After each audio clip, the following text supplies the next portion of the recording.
Boro Raijwpwr बयखौबो आंनि Basumatary Indian YouTube चेनेलाव गोबाव दिन आङो भिडिअ हगाराखैमोन इउटुबाव, नाथाय दिनै माखासे खेत्रनि थाखाय दिनै हगारनांगौ जादों। खोनानो मोन्दों निउज मिडियानिफ्राय नैबे दा डिलिमिटेसन जि जानानै थांबाय बेनि जि दा फाइनाल ड्राफ्ट फैदों, बे फाइनाल ड्राफ्टआ इन्डियानि प्रेसिडेन्टनाव एप्रुभ जाबाय होननानै मिथिनो मोननाय जादों। जुदि थारैनो बिदि जामारदोंब्ला उदालगुरि MP लकसभाया मा जागोन?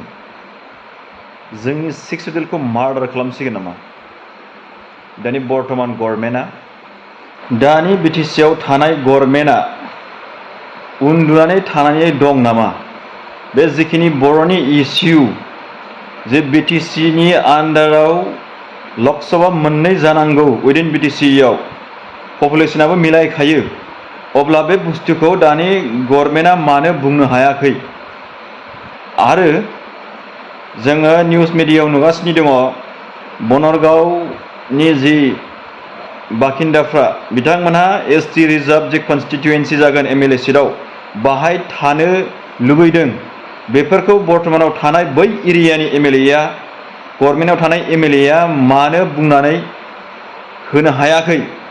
ना बिथांमोना थारैनो दानि बर्तमानाव थानाय BJP गभर्नमेन्टनि पकेटाव हाबजोबनानै थाबाय नामा? बिथांमोना बै समाव बिराद गिदिर गिदिर खोथा बुङोमोन, मुभमेन्ट बानायफ्लानाय समाव बर'नि जि गिदिर गिदिर खोथा बुङोमोन, नाथाय दिनैनि दिनाव बिथांमोना सिरि। मानो?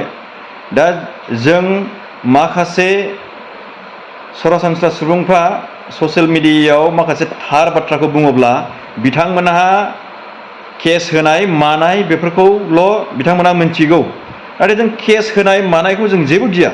हो, थार बाथ्राखौ बुंनायाव जोङो मानो गिनो? बेसेबां केस होयो हो, जा बुंनांगौ बाथ्रा गैया।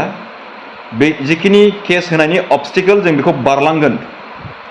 दा जोङो आङो बिराद गोबाव जाबायमोन इउटुबाव फैयैया, नाथाय नैबे माखासे बुस्थुफोरखौ नुफिननायनि उनावहाय आङो मालाबाबो आंनि गोसोआ थानो हायाखै।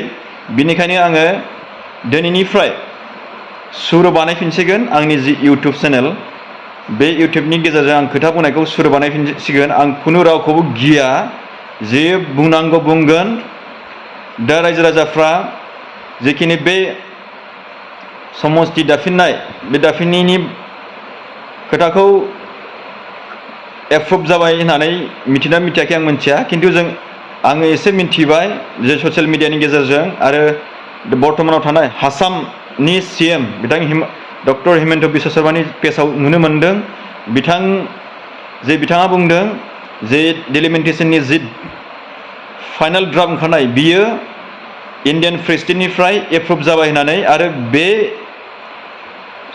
दा डिलिमिटेसननि एप्रुभ जानायजोंनो फैगौ 2024 नि जि MP लकसभा बेयो बेजोंनो जागोन होननानै बिथाङा फोरमायदों।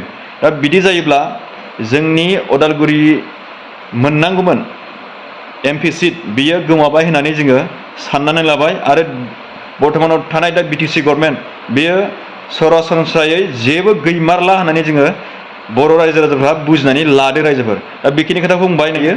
रायजोफोर गोजोनथोंसै।